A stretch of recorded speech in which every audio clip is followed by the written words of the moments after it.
मटियारी का खबर शामिल कयूं पिया। नरेश कुमार जी रिपोर्ट मुताबिक़ मटियारी थाणे जी हद ॻोठ हाफ़िज़ अली मोहम्मद में ॻोठाणनि जो शराब जे अॾे ख़िलाफ़ सख़्त नारेबाज़ी ऐं एहतजाज कयो वियो।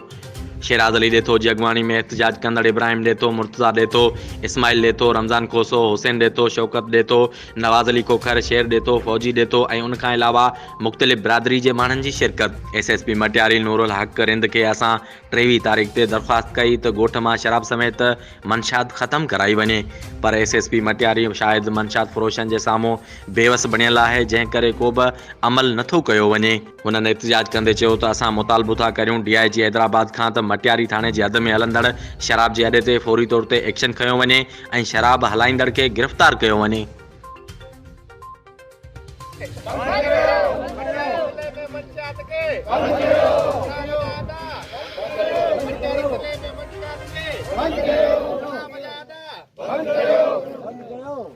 मंशात पर